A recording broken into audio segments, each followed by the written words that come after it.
दिल्ली के पौश इलाके वसंत विहार में स्थित एक भव्य बंगले में सनसनीखेज हत्या की खबर आग की तरह फैल गई। ये बंगला शहर के नामी बिजनेसमैन विक्रम मल्होत्रा का था, जो एक रियल एस्टेट टाइकून थे।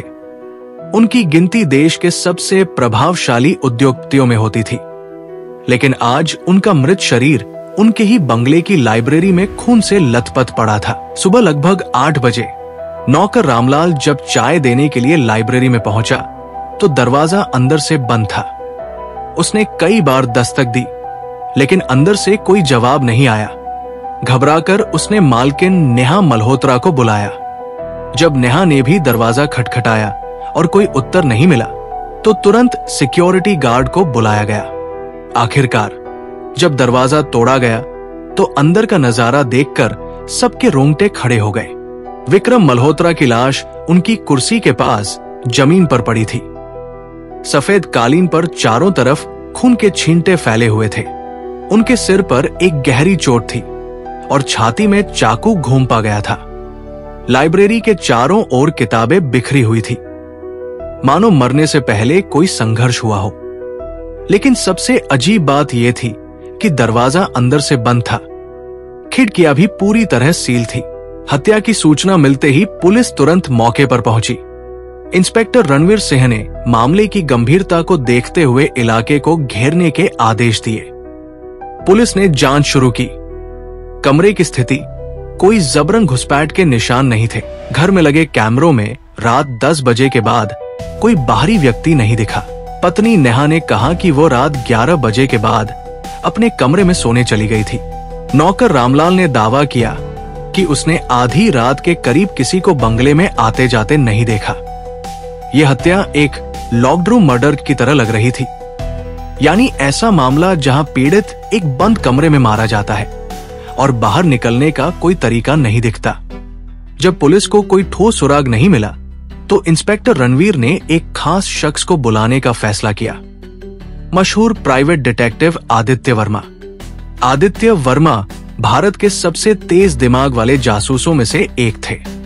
वो हमेशा अपने तीक्ष्ण अवलोकन कौशल, तेज दिमाग और असाधारण तार्किक क्षमता के लिए जाने जाते थे। कई हाई प्रोफाइल मामलों को हल करने के बाद उन्होंने खुद को अपराध की दुनिया में एक लेजेंड बना लिया था। आदित्य जब बंगले पर पहुंचे तो उन्होंने अपने खास अंदाज में पूरे कमरे का मुआयना किया। वो तुरंत समझ गए कि ये कोई आम हत्या नहीं थी।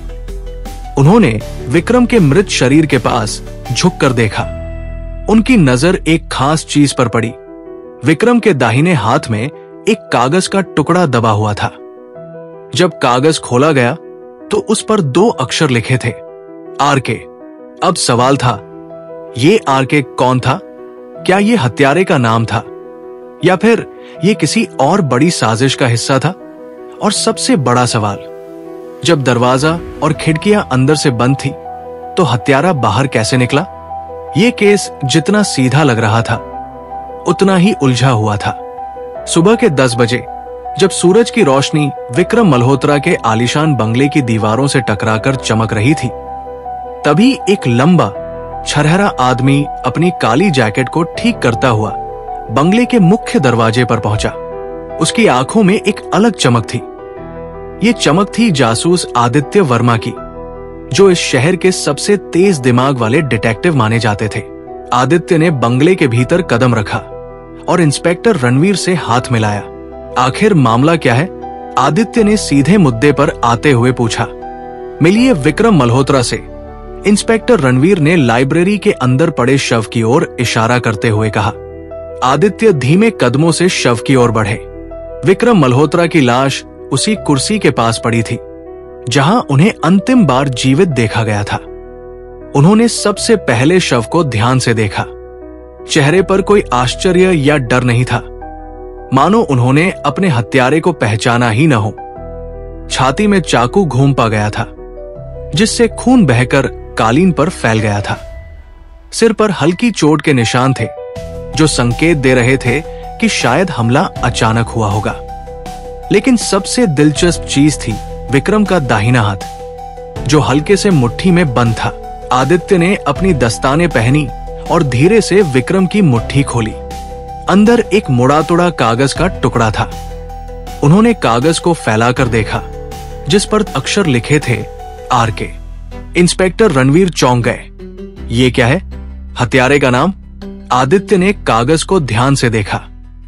हो सकता है, लेकिन ये इतना आसान भी नहीं है, आदित्य ने धीरे से कहा। आदित्य ने कागज को सूक्ष्मता से देखा। ये किसी किताब के पन्ने का टुकड़ा लग रहा था। किनारों पर कुछ हल्की स्याही के धब्बे थे, मानो इसे जल्दी में फाड़ा गया हो।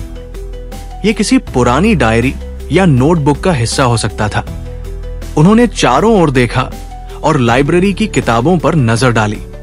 क्या यह कागज यहीं से फाड़ा गया था? आरके कौन हो सकता है? आदित्य ने तुरंत संदिग्धों की एक लिस्ट तैयार की। 1. राहुल कपूर, विक्रम का बिजनेस पार्टनर। क्या यही आरके है? 2. रिया खन्ना, विक्रम की पूर्व सचिव, जिसने हाल ही में नौकरी छोड़ी थी। 3. रोहन कश्यप, एक निवेशक जो विक्रम से नाराज था। 4. रेखा कपूर, विक्रम की पुरानी दोस्त, जिनका नाम कुछ समय से चर्चा में नहीं था। आदित्य ने एक और महत्वपूर्ण बात नोट की। कमरा अंदर से बंद था। अगर यह हत्या है तो हत्यारा बाहर कैसे निकला? उन्होंने खुद से सवाल किया। कमरे की खिड़कियां अंदर से सील थी और दरवाजे पर अंदर से लॉक लगा हुआ था। क्या यह आत्महत्या का मामला था या फिर कोई ऐसा सुराग था जो अब तक किसी की नजरों से बचा हुआ था? आदित्य ने इंस्पेक्टर रणवीर की ओर देखा और मुस्कुराते हुए कहा, हत्यारा जो भी है, उसने हमें एक पहेली दे दी है, लेकिन पहेलियां सुलझाना मेरा काम है। जासूस आदित्य वर्मा अभी भी लाइब्रेरी में खड़े थे। चारों ओर खामोशी थी, लेकिन उनके दिमाग में सवालों की गूंज तेज होती जा रही थी। एक हाई प्रोफाइल बिजनेसमैन की हत्या, एक लॉक्ड रूम मर्डर और एक रहस्यमयी कागज पर लिखे 2 अक्षर आरके। अब तक यह साफ हो चुका था कि यह कोई सामान्य हत्या नहीं थी। हत्यारे ने बड़ी सफाई से वारदात को अंजाम दिया था, बिना कोई ठोस सुराग छोड़े। लेकिन आदित्य को यकीन था कि हर अपराधी कोई न कोई गलती जरूर करता है। इंस्पेक्टर रणवीर ने अपने नोट्स देखते हुए कहा, अब तक की जानकारी के आधार पर हमारे पास 4 मुख्य संदिग्ध हैं। आदित्य ने सिर हिलाया। एक एक करके सबकी पड़ताल करनी होगी। 1. नेहा मल्होत्रा, विक्रम की पत्नी। विक्रम की पत्नी नेहा मल्होत्रा, जो इस समय अपने कमरे में बैठी थी, पहले संदिग्धों में से एक थी। वो हत्या के समय घर में ही मौजूद थी, लेकिन उसने दावा किया कि उसे इस वारदात की कोई जानकारी नहीं थी। जब पुलिस ने उसे जगाया तो वो हैरान और सदमे में दिखी। पति पत्नी के रिश्ते अच्छे नहीं थे। कुछ महीनों से दोनों के बीच झगड़े की खबरें थी। क्या विक्रम का किसी और औरत के साथ अफेयर था?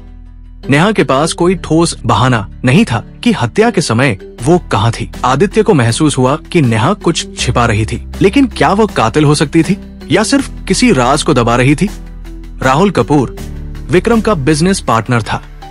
इन दोनों ने मिलकर कई कंपनियों में निवेश किया था। कुछ ही दिन पहले राहुल और विक्रम के बीच किसी बिजनेस डील को लेकर बहस हुई थी। कंपनी के फाइनेंशियल रिकॉर्ड्स देखने पर पता चला कि कुछ गड़बड़ चल रही थी। क्या विक्रम को इस बारे में कुछ पता चल गया था? आरके नाम से एकमात्र मेल खाता संदिग्ध यही था। क्या ये संकेत उसी की ओर था? लेकिन राहुल का दावा था कि हत्या की रात वो शहर से बाहर था। रणवीर ने कहा, अगर राहुल की अलिबाई सच साबित हुई तो हमें नया सुराग ढूंढना होगा। घर का नौकर रामलाल इस बंगले में पिछले 5 सालों से काम कर रहा था। उसने पुलिस को बताया कि हत्या की रात उसने किसी महिला को बंगले में प्रवेश करते देखा था। मैंने दरवाजा खोला था, लेकिन वो बहुत जल्दी अंदर चली गई। वो महिला कौन थी और उसने इस बारे में पहले क्यों नहीं बताया? क्या वो सिर्फ एक गवाह था या खुद भी इस साजिश में शामिल था? आदित्य ने रामलाल को गौर से देखा। उसके माथे पर पसीना था। ये डर था या कोई छिपा हुआ राज? रहस्यमयी महिला कौन थी वो? सबसे चौंकाने वाली बात ये थी कि रामलाल ने एक अनजान महिला का जिक्र किया था। बंगले के सुरक्षा कैमरों की फुटेज देखने पर सच सामने आया। रात के 11 बजे एक महिला बंगले के अंदर जाती हुई दिखाई दी, लेकिन बाहर आते हुए नहीं। वो कौन थी? क्या वो विक्रम की प्रेमिका थी? क्या वो वही आरके थी जिसका नाम कागज पर लिखा था? आदित्य ने इंस्पेक्टर रणवीर की ओर देखा और कहा, हमें इस महिला को ढूंढना होगा।